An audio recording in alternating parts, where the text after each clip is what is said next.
And a TGIF, everyone. Welcome into the First Call podcast alongside Scott Shapiro. I'm Jeremy Plonk for First Bet and Express Bet. We are just a week away from the Breeders' Cup World Championships at Del Mar. A lot of the players already gathering where the surf and turf meet there. Scott Shapiro, you've been to Del Mar many times. Horses who seem to show up at Del Mar for the Breeders' Cup win from anywhere. So I don't know if there's any home court advantage. Horses love it at Del Mar as much as the people. Yeah, Del Mar, a great place to have the Breeders' Cup. Place like you said, probably one of the tracks I've been to most in my life at this point. Might not make it back, but I was there for a Breeders' Cup and saw Gun Runner win. And if you're heading out there this year, you're in the area and you go to them regularly, I hope you enjoy yourself. And yeah, I mean, I think when the rails are in on the turf course, which of course they will be for the World Championships, for the most part, Del Mar is pretty kind. A few horses from time to time tend to maybe not like the weather that we would, that marine level layer. They're coming in from other locales. But other than that, pretty safe to trust most form coming in, I would think. You mentioned Gun Runner winning the Classic when you were there. Of course, last year, the Classic 1, 2, 3 finishers were New York, and Japan.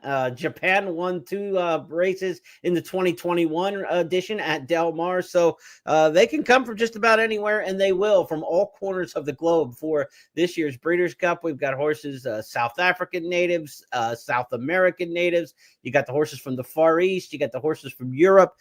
Really a true representation from around the globe this year in the Breeders' Cup. Should be a fantastic event. We'll talk a little Breeders' Cup at the top of this podcast, but of course, those of you who follow the First Call podcast year round, we talk about handicapping weekend stakes races. So we've got 8 picks for you coming up here on the show for stakes races that are in the near and the now. And we'll look ahead to the Breeders' Cup just a little bit off the top. Scott and I are going to talk about the Juvenile and the Classic a little bit on today's podcast. So Breeders' Cup Juvenile is not going to have the biggest field in the world, the field of 9. We don't have the horse from New York who was so impressive, Napoleon Solo. But what we do have is Bob Baffert with a couple West Coast hands to play, and Todd Pletcher with a hand to play with Ted Nafi in here.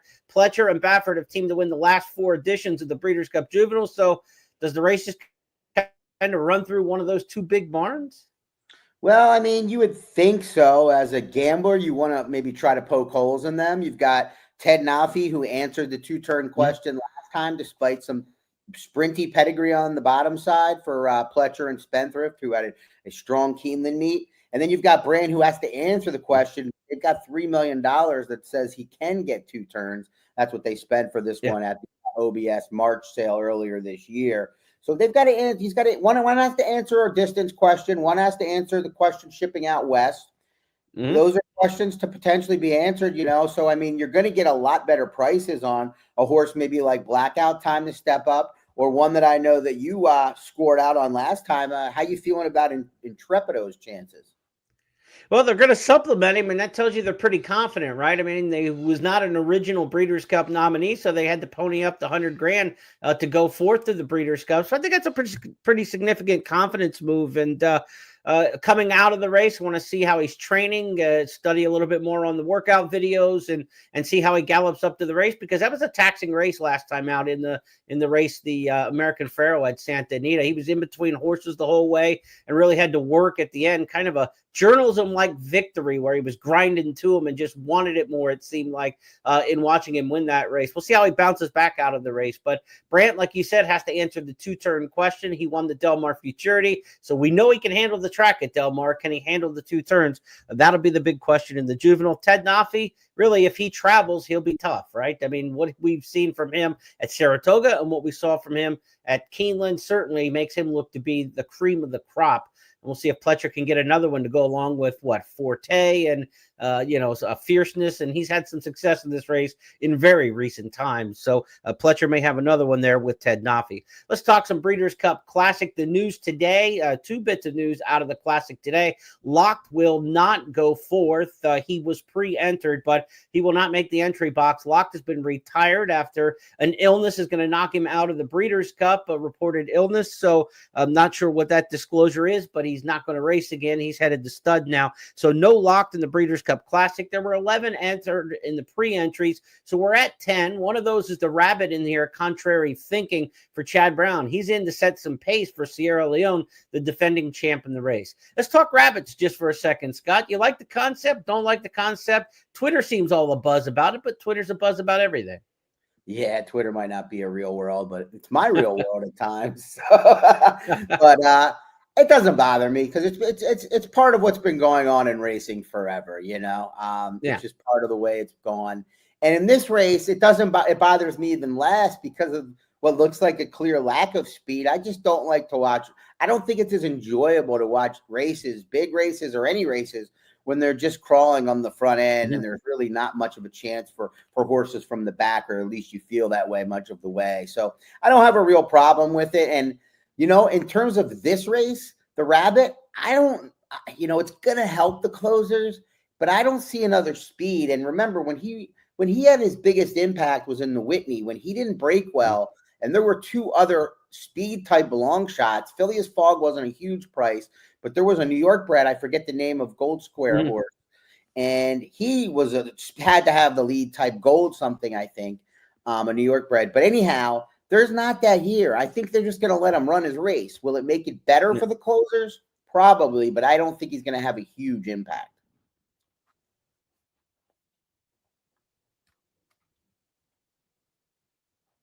All right. Contrary thinking on the rabbit in there. Now, you've got Fierceness, who's going to be one of the favorites off of a win in the last race, the Pacific Classic, his last race over the track. He was second in this race last year after attending a very wicked pace. We forget how fast Dermo Sotogake ran on the front end in last year's Breeders' Cup Classic. I mean, this was like 45 and change, 109 and change. The splits along the way were just fabulously quick for a 1.25 mile race. Fierceness was kind of in that mix all the way, and Forever Young was closer to that pace than usual as well, and he hung in there for third. It certainly helped the cause for Sierra Leone to pick up a lot of pieces as fast as they went early, but kind of some extra plaudits in there to Fierceness and Forever Young for as well as they ran. And going back and watching that video from last year, they're back on tracks we know they like. I mean, what do you make of last year's 1-2-3 rematch in the Breeders' Cup? I haven't gone back and looked, but I can't remember the last time the top three from the Breeders' Cup were all back the following year. Yeah, that's definitely pretty wild, especially one being international to add to it. But I think, my stance on that race is the same stance I've had on the winner for a while. He cannot win without a setup. And that's the problem with the rat. If you're asked why he needs the rabbit, there's other horses that are closers that have proven that they can win other ways. I think he got the dream set up that day, and he was just best. And he's a very good closer when he doesn't have to get in a dogfight and when he's got the big setup and he's got all the momentum. Otherwise, I think the race, I think Fierceness ran the best last year, and I think Forever Young's the major wild card coming in. So I have far more interest in those two taking on Sovereignty. Maybe an unpopular take may make me look bad. I just don't see a world where Sovereignty runs his race and Sierra Leone is all that competitive with him to the wire.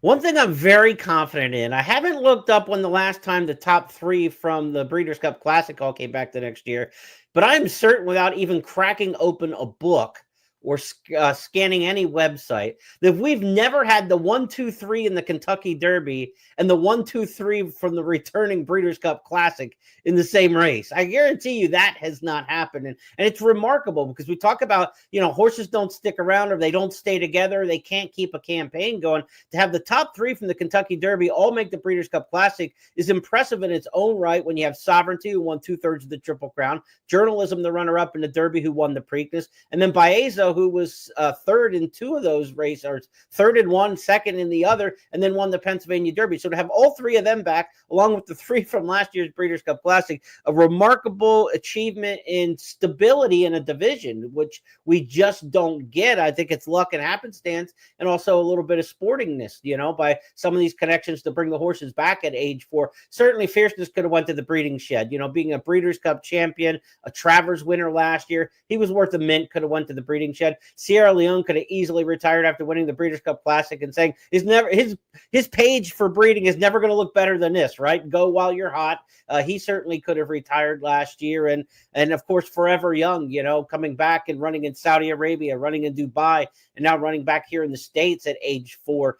That is a feather in the cap. And as for the 3-year-olds this year, they're where they're supposed to be, right? They were the big 3 all season in this crop, and they're where they should be in the Breeders' Cup Classic. So should be a really cool edition of the race. We're going to handicap it in more detail, more of a view from above in this week's episode. Next week on Thursday, we're going to drop the podcast a day earlier than usual. First call will go on Thursday next week. Scott and I'll do more serious handicapping about the Breeders' Cup. And be sure to check out the Breeders' Cup wager guide from First and Express Bet. That is available now with tons of information that you can download and access, free to access. Handicappers on all 14 divisions will have picks submitted early next week, but already in the guide now, a slew, dozens of workouts that you can check out from First TV, tons of stats and information from past Breeders' Cups, trends, handicapping angles, some profiles of the major players in this year's Breeders' Cup, and more. Be sure to check out the Breeders' Cup wager guide. Go to news.first.com and then click on the wager guide tab. Access it now, free, and it will be updated each day between now and the Breeders' Cup. So check out all the new information there. Scott and I's podcast also will be inserted in there, as well as the Horse Sense podcast with Scott and Bailey Armour. All right, let's get into some handicapping for this weekend, right? We've got to build the bankroll. We've got a Breeders' Cup bankroll builder promotion with First Bet and Express Bet, and we're literally going to try to build the bankroll with your picks here on the podcast this week, Scott. So without further ado, for those of you on our audio channels, here is a list of the races Scott and I will handicap over the next 20 minutes or so. And for those of you on X and watching on YouTube, be sure to like and share out and comment on these podcasts to help us grow the audience. Here's our weekend stakes schedule, and we are sorry to Umberto Rispoli that 1 week after putting him in the new graphics celebrating aboard journalism, he got sacked and is no longer the writer for journalism. So like the Sports Illustrated cover jinx, I guess the first call graphic jinx, we're going to leave Umberto up there, though. Great shot. So here are the 8 races we're going to handicap from Keeneland on Saturday, closing day of the fall meet at Keeneland, the Bowman Mill for 2-year-old sprinters, the Bryan Station for 3-year-old turfers, and the Fayette in the older handicap division. To Gulfstream Park, we'll go for the Our Dear Peggy Stakes on Saturday. Then to Santa Anita, the Tokyo City and the Twilight Derby, both early in the card. Shorter field sizes in those, but some good quality runners at the top end. To Horseshoe Indy, it's a big state-bred stakes day. The Lady Foghorn will be our stakes race we handicap from Indianapolis on Saturday. And then Best of Ohio Day. Scott Shapiro gets the dot the I in OHIO this week. Mahoning Valley, Best of Ohio Sprint will be our race that we feature. Breeders' Cup bankroll races coming up this weekend. Today on Friday at Keeneland, they run the Valley View Stakes. If you bet $25 with First Bet and Express Bet on the Valley View Stakes, you'll get $5 added into your wagering account. That'll be deposited right before the Breeders' Cup starts later next week. So Breeders' Cup bankroll builders, pretty simple. We pick the races. You bet $25 on those races. Any intra-race bet that is offered is part of the promotion. You bet $25. We put $5 in your account. Well, actually, not we. Scott and I aren't doing it, but the marketing people in their big deep pockets are going to throw the money in there. Unless Shap wants to just kind of empty out and give everybody $5.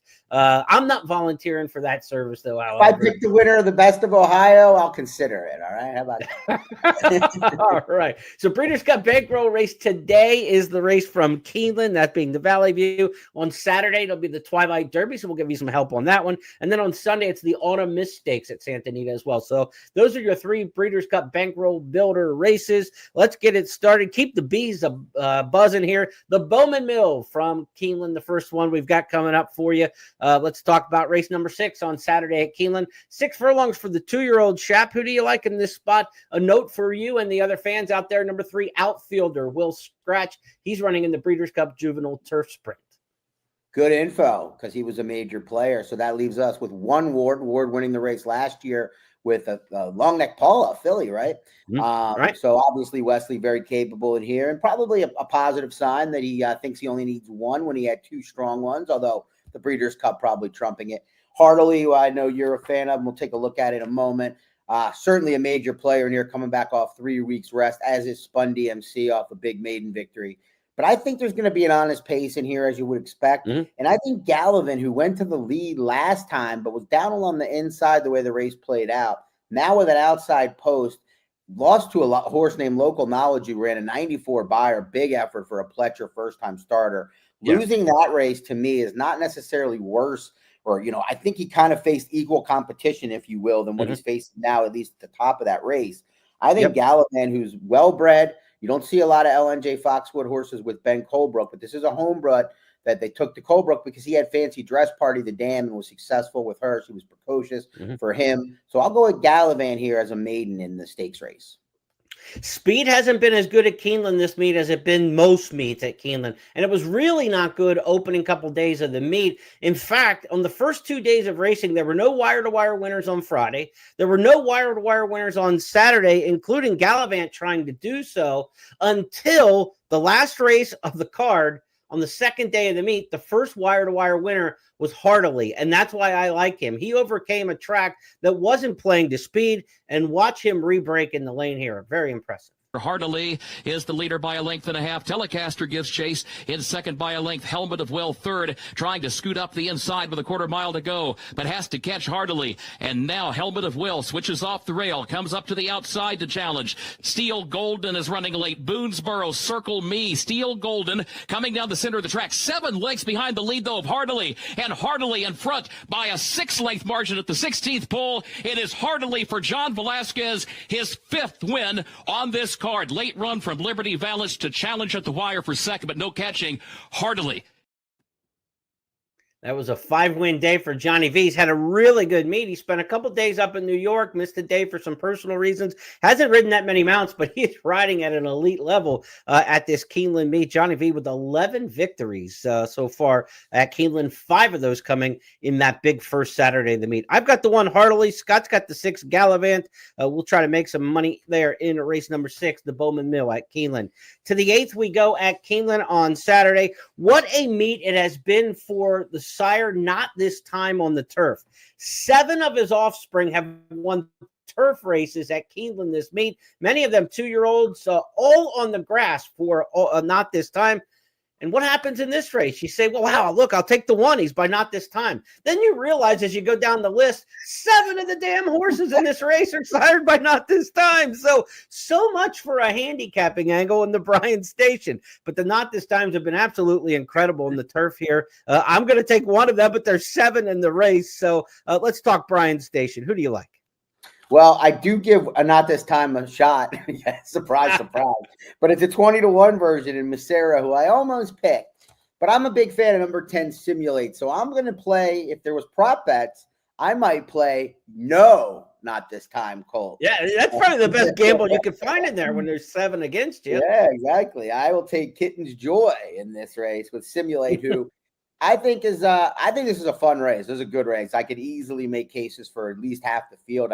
Pretty much real good effort, 3 back in the before the Secretariat, and then we're going to take a look at the Secretariat, which was won by Giacoso, who's the lukewarm morning line favorite in here.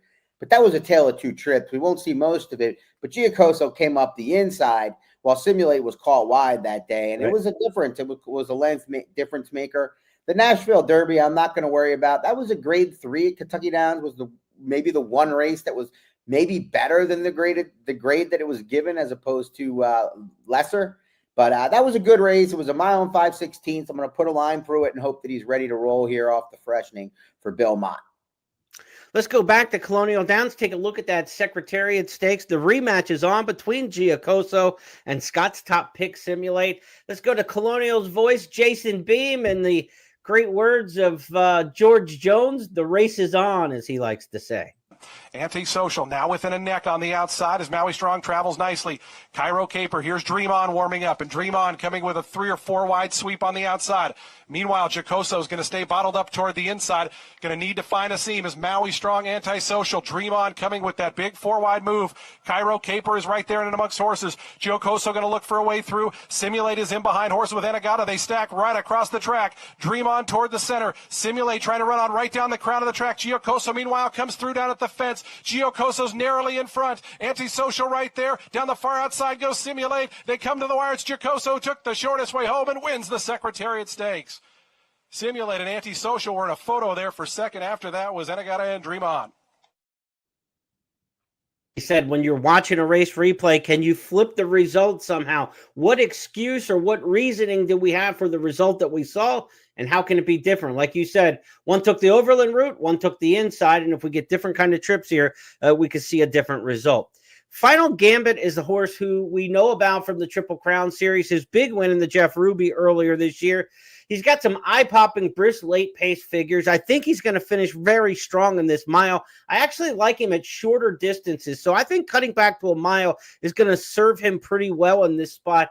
Scott, I don't know if I'm just a sucker for punishment or what, but I've been brutalized in taking Luan Machado so many times this meet where I was frustrated at the end of it. I don't know why, but I'm going back to the well one more time. I don't know the definition of insanity or whatever you want to say, or if I just like getting hit over the head with a hammer. But I'm going to try Final Gambit one more time in here. I think he'll get some pace. And again, I've been waiting for him to shorten this horse up. I think his best trip is a faster pace in a shorter distance with him trying to come get him. So that's what I'm going to go with. Yeah, that's interesting. Maybe you're right. I kind of looked at it. Maybe the miles seem sharp for him, only just the way Brad Cox has managed him more so than anything else.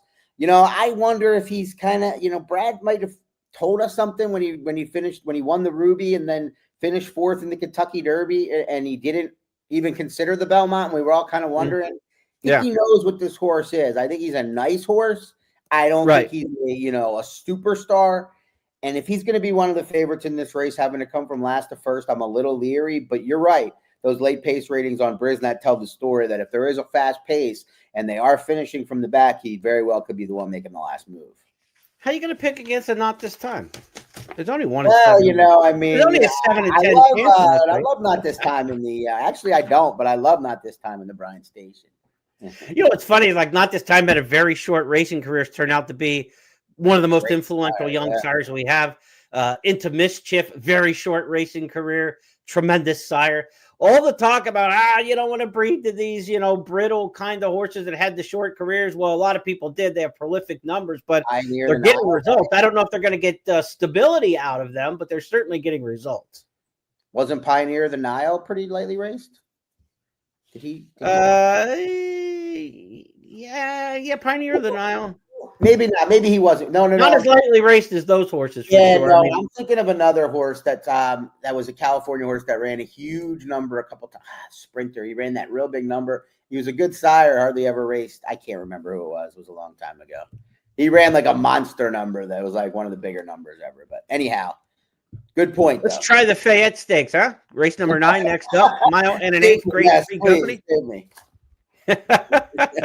We're transitioning. Let's get the older horses going 9 furlongs. Let's get some stamina and distance out of these runners. You got Hit Show in here, Dubai World Cup winner from earlier in the year. Obviously a step down from running in the Breeders' Cup Classic, as you would expect, maybe from a Dubai World Cup winner. But this horse is probably placed where he belongs, and smartly so, in this grade 3 worth $250,000. But not an easy field. You got a couple 3-year-olds in here like Gosger and Bracket Buster, who have been pretty effective as maybe in that 5 to 10 category of the better 3-year-olds. We know there's like a clear-cut top 3, and they're all going in the Breeders' Cup Classic with, of course, Sovereignty, Journalism, and Baeza. And then below then, you can start making some argument for the Gosgers and the Bracket Busters and horses like that. So a pretty good field when you get 2 of those 3-year-olds taking on elders in this particular spot, and some veterans who have done some damage over the years. You got Rattle and Roll in here, Honor Marie. Moonlight's a horse I actually think is on the come and might be interesting in this spot at a price. So how did you end up seeing the Fayette? Well, I saw this one the way you saw the last race we discussed. Hopefully there's a lot of speed. I do think there is plenty of speed in here. I think Dilger has to go, trying the mile and an eighth. Prince of Power has to go. And then you've got the Dragoon Guards of the world and Bracket Busters, who I think are going to be right up and on it, and even Lambeth down on the inside. So I think we're going to get an honest pace here, and the 9 furlongs, could be a difference maker. And I'm going to hope it's the horse making the last move with Hit Show, who I think is pretty honest. You kind of know what you're going to get from this horse, especially if he gets an honest pace. Sometimes he's just, they take chances with him above his level, kind of a poor man Skippy Longstocking, maybe a poor man, 8.5 million earnings, but that's because of one race. but yeah. But anyhow, this is a very realistic spot. He won the race last year, albeit lesser version of this race. This is a stronger group, but he wins races when he's in the mix, shown by his 10-for-21 record. He gets Irad, who I think is a much better fit than Florent, who will be on Dragoon Guard. So I think Hit Show is going to come rolling late.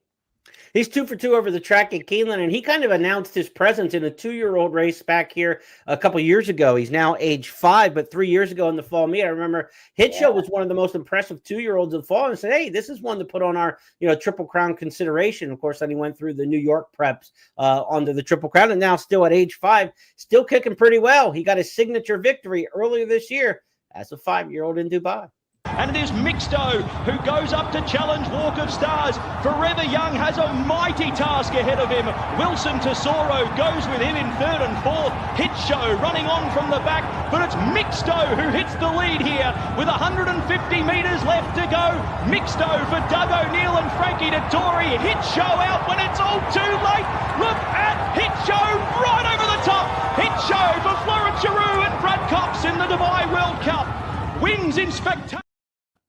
Big signature win there. You beat Mixed, though. You think it's not a very strong edition of the Dubai World Cup, but behind him was Forever Young, who's going to be one of the top 5 players or so in the Breeders' Cup Classic. That was a bounce for Forever Young in that race. He ran so strong in Saudi Arabia, if you remember. So if you're thinking Breeders' Cup this time of year and you're like, boy, that wasn't very impressive by Forever Young, and that was a weak edition of the Dubai World Cup, he left his race on the racetrack in Saudi Arabia when he went neck and neck with Romantic Warrior, the $20 million earner from Hong Kong. Those two really threw it down. That was a total bounce race for Forever Young. We've seen him back with one prep since towards the Breeders' Cup. So a good race for Hit Show. Not a good race, obviously, in that one for Forever Young, but I wouldn't hold that against him when we talk Breeders' Cup prospects. You've got this race handicapped like I do. I'm looking for the finisher. You went with Hit Show. I went with Moonlight, who's making a big rise in class, but there is a solid pace setup in here. Listen to these brisk late pace figures. 105, 97, 100, 105. This horse has been firing big numbers late. 3 of the last 4 triple digits, a couple 105s. If Moonlight runs another 105 late, he's going to pass a lot of horses. Ty McGaffley, top rider at Keeneland, of course, over the years, having another decent meet, not a dominant meet. I'm going to give a shot to Moonlight, completely overclassed by some of these, but in good form, winning 3 of the last 4. Maybe now's the day. Chris Block is a very, very good horseman, and I learned that, little bit of hands-on, just kind of, seeing him around, but just watching him win races. Whenever he would ship to Churchill to take on higher class horses, not every time, but his horses were live. He knew which horses to put up to try to raise up. Very good horseman, evidenced by his ROI this year as well as his win percentage. Yeah, for many years in Chicago, whether it was on the turf at Arlington or the poly track, certainly the Chris Block horses come meriting respect. Let's move our venue from Keeneland now and head to Gulfstream Park on Saturday. We've got the Our Dear Peggy Stakes at a mile on the turf here. These are 2-year-old turf fillies. Not a lot of stakes form in here successfully. You've got some horses who tried races like the Matron and the Ms. Grillo and the P.G. Johnson in New York, and they're trying to find their way into the right spot. One of these fillies is going to become a stakes winner for the first time because in the field of 11, all looking for that first stakes victory. Who gets the black type, Mr. Shapiro?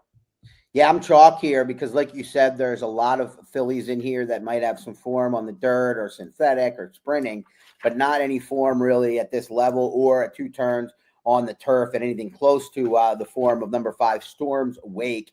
And as you would suspect in a full field down in Florida of 2-year-olds, there's going to be an honest pace in here, almost definitely. Sure. Maybe that's the one concern with Storm's Wake, who lacks speed over a turf course that sometimes is very, very speedy and sometimes just, speed's a little bit of an advantage.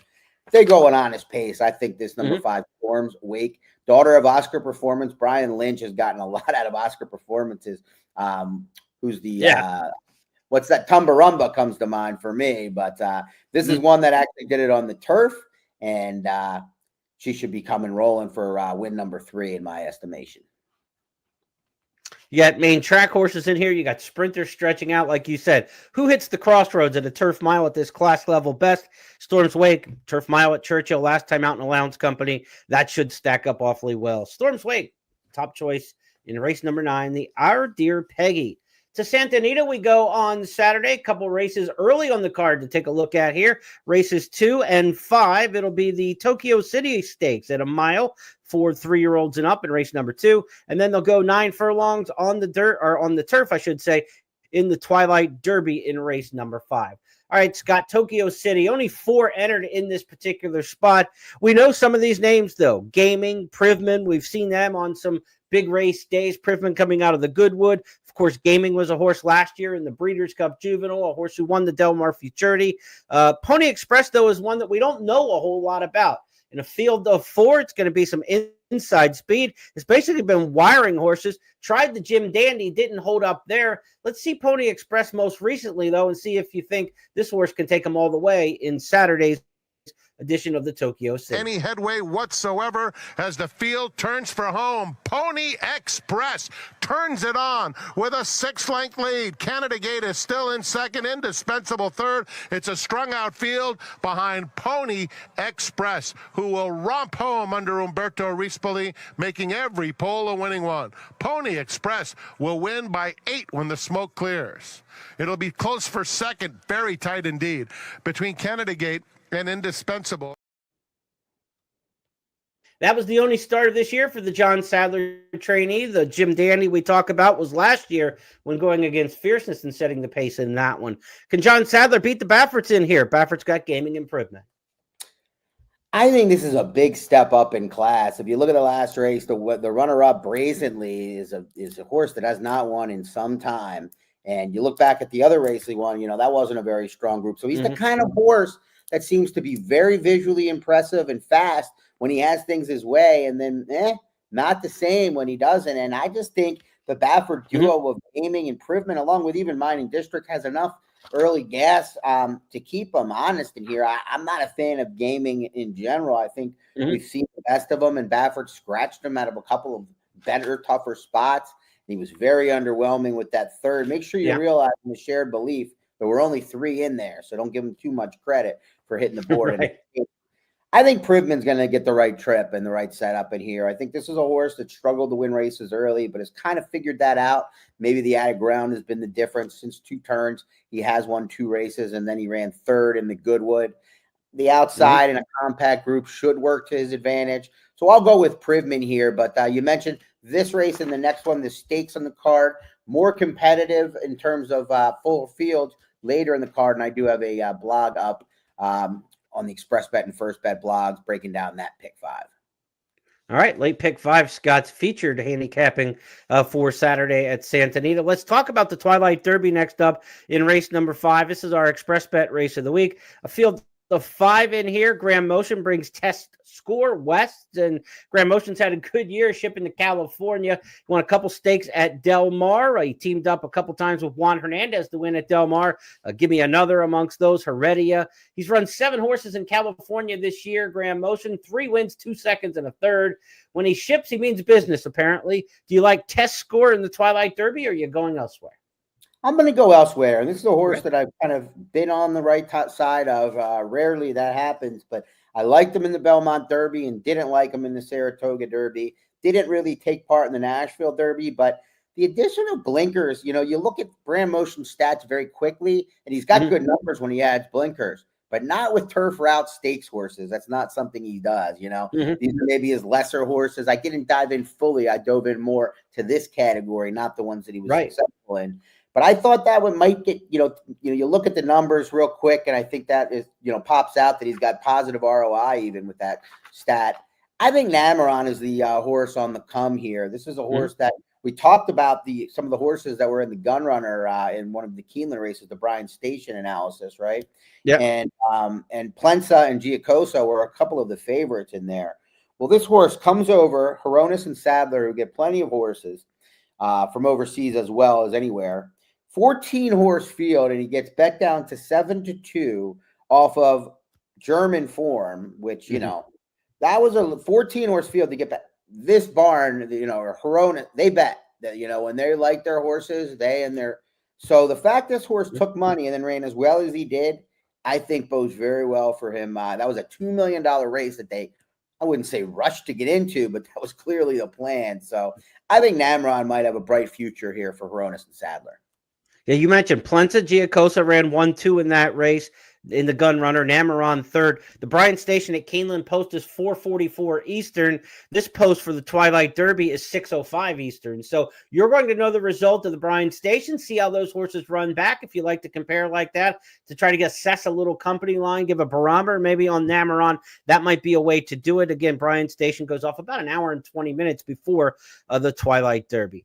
Well, in honor of my good buddy Jeff Siegel, who used to throw these videos at me like just to kind of cross me up a little bit, I think I'm doing this on Jeff's behalf because we need to learn a little bit more about Namaron, and language barriers be damned. We're going to Germany and Baden-Baden, baby. We're going to take a look at Namaron in action and whether or not you can tell what the commentator says. I know Jeff's laughing at us for using this video. Let's go with a little second place finish at Baden-Baden for Namaron 2 starts back. Vorne an Montanus heran und vorbei. Namaron macht sich auf die Verfolgung vor Short Final, vor Best Lightning an der Außenseite Switch, und dann ist es Words of Peace hier gerade längst erreicht. Penalty an der Innenseite muss sich mächtig strecken, denn die Gegner, die kommen außen, die kommen überall. Namaron, Best Lightning an der Außenseite Switch und Short Final ist auch noch mit dabei. Penalty an der Innenseite, Namaron, Switch, Short Final läuft ein Riesenrennen. Namaron an der Außenseite, Short Final ist da. Das wäre eine Riesensensation. Short Final von Namaron außen. Short Final entführt den Sieg nach Frankreich und gewinnt gegen Namaron. Octoon, baby. I tell you, Jeff used to throw those videos at me. I'd be like, are you sure we want to show this? And he's like, absolutely. It's about the horses, not the commentators. So had a little fun with that. But Namaron was a good strong finish there. That's what you're looking for on Saturday. If you can get a good close out of this one at 1 mile and 1/8, certainly showed it last time at the mile trip.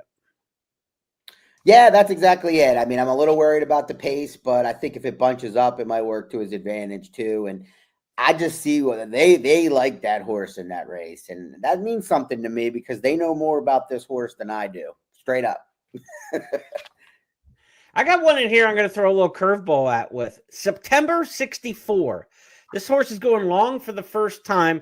This pattern is identical to a horse named Muni, M-U-N-Y, who won this race in 2008 for Mike Pipey. The exact same pattern.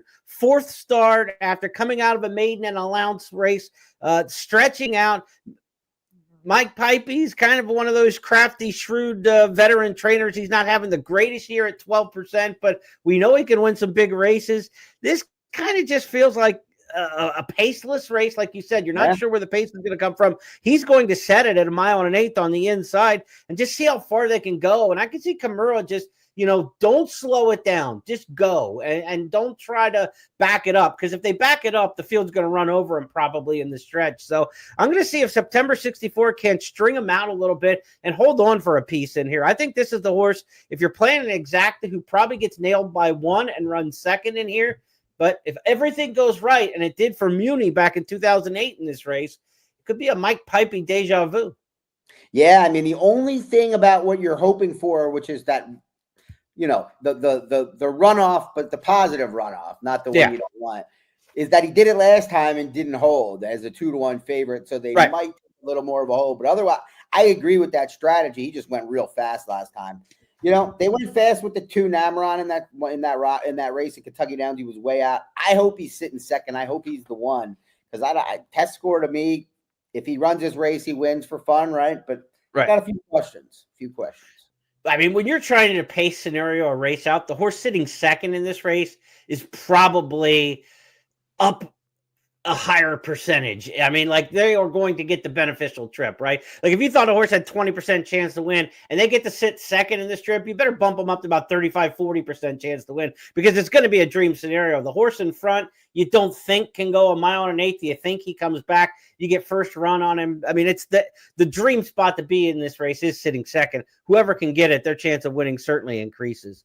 Let's go next to Horseshoe Indianapolis. We got a big Statebred Stakes Day for the Indiana Breds coming up on Saturday. This is the Lady Foghorn Stakes at 1 mile and 70 yards. Not Foghorn Leghorn, not the big rooster. We're talking about Lady Foghorn here, who was a nice turf mare. She made about $800,000. Indiana bred, won the Grade 2 Fall City at Churchill for Tony Granitz back in the racing day, a 14-time winner. So she was a good one. The Lady Foghorn handicap, Scott, we've got decent field size in this one of 9. who you ended up with, or who did you Well, end up with? There's 2 state bred races to close the program. I took a swing in the other, and that's why I was willing to maybe think about, taking the load on some of those promotions if the swing wins. But in this race, I was a little bit more formful. I think there's an honest pace in here, and I have a lot of respect following Indiana over the years for John Langemeyer, the trainer, Spooky Hollow Racing, the owner and breeder. That's the organization that do all their work with Indiana breds. And he's a very good horseman. And this filly can really finish on the dirt and on the turf, but especially on the dirt, I think. Look at those late pace ratings on Briz to kind of give you the idea that, yes, better finisher on the dirt than the turf. Love when you can compare the two. So shout out there. But I just think she's going to get the right setup against a similar field she beat last time by, 8 3/4 lengths. So there are horizontals there. There is ways to maybe attack this race otherwise, but I am chalky with Spooky Ridge in the biggest race of the card. Let's see her make her move last time out at Horseshoe Indy. John Dooley on the mic. Here comes Spooky Ridge in a white cap, and Spooky Ridge is gaining traction now. Spooky Ridge is looking to pick up Sakura's Quest. It is free last. Molly's Potion is well back. Goody Socks and finally Midnight Caper. It's Spooky Ridge sweeping 3/4, 1 minute 14.02 seconds. Spooky Ridge has come from last to first to take command with 1 furlong to go, has pulled clear to a 5-length lead. Innisfree Lass is now staying on to run second. Vortex Express with See You in a Bit and Sakura's Quest with Joe Ramos. Spooky Ridge dominates them. And the Itoba Stallion Season fillies won by 7 from Innisfree Lass. Interesting. Innisfree Lass was actually favored in that race. She ran second, no match, but the difference in price this time after that blowout victory is going to be quite a bit. The value play could be to come back with Innisfree Lass in this, even though she was no match last time. But again, she was favored in that race over Spooky Ridge. So Spooky maybe Hollow Ridge Racing, Hollow, Spooky, a lot of scary stuff as we approach Halloween at Indiana. That's true. How are you going to go against that? It's like the 7 not this times. How are you going to go against that? Let's go to Ohio, shall we? And our good friend Jason Allen, who works for graphics in our department, a diehard Michigan alum and fan. So, Jason, close your ears as we talk about the Best of Ohio here. This is from Mahoning Valley. Best of Ohio Stakes here. The Best of Ohio Sprint, 6 furlongs. The trip. This is the race Scott wanted a spotlight in the Best of Ohio Day Series. Race number 8 on the card. You get to dot the I in Ohio as they do at the Horseshoe in Columbus. Who are you taking in the Best of Ohio Sprint? I disappointed not wearing the Jim Tressel sweater for you, but yeah, I know. I asked you to. It was dirty. It was dirty from watching them beat down Wisconsin whenever they just did that. I don't think there's a lot of speed in here, and the reason I picked it is because of, I like a price in here, a 12-1 shot in number 9 City Scene, who I don't think is that much up against it. This daughter of Dominus taking on the boys, but doing so with a pace advantage. I think she's hit the board over this track in all 3 of her starts, 3rd off the layoff, coming in from Thistledown. She's won 11 of 21 in her career. But the real thing, this is a good group, of Ohio bred. You've got horses that have won quite a few races. A lot of these horses have won half their starts or more, including Empire's Fire, who's 16 for 27. So, cool horses to the Ohio scene. Wanted to give them a little love. And I hope it's City Scene springing the upset to Philly against the boys. All right. Best of Ohio makes its debut here on the podcast. So Scott breaks the maiden with City Scene. Horse he's got on top in the Best of Ohio Sprint. That's going to wrap up our handicapping for the weekend. We appreciate you joining us. Plenty more Breeders' Cup information to come. Again, be sure to access that free Breeders' Cup wager guide. Go to news.first.com and then click on the wager guide link. You can get in there already. Early information already loaded up with all the stats and trends, workout information, everything you need to prepare and handicap as the pre-entry past performances are out now from your various past performance providers. You can start your handicapping and put us on your team for the Breeders' Cup. Check back throughout the course of the week. Entries for Breeders' Cup will come official and post positions drawn on Monday night. So by Tuesday, we will start updating the guide Tuesday with picks for the Friday races. On Wednesday, we'll have all the picks for the Saturday races of Breeders' Cup updated into that Express Bet and First Bet wager guide. So be sure to check that out. Scott, I'll give you the final word here as we roll on to a big weekend of preparation for the Breeders' Cup and some bankroll building for the horse players. Yes, I'm excited for this week, but also ready to spend my time on those Breeders' Cup races after grinding out some Ohio, some Indiana, a little bit of Tokyo City. We were all around the world. Yeah. Happened in Germany. We did it all. We're going to focus at Del Mar exclusively next weekend. Really looking forward to that Breeders' Cup Classic. Always look forward to the Juvenile. And I know you're way deeper in your research than me. It seems to me, based on all the news you're telling me. So I got to get catching up. We got time. We've got time. Enjoy the big racing weekend. May you hit winners from Santa Anita to Baden-Baden. We'll see you next week, everybody.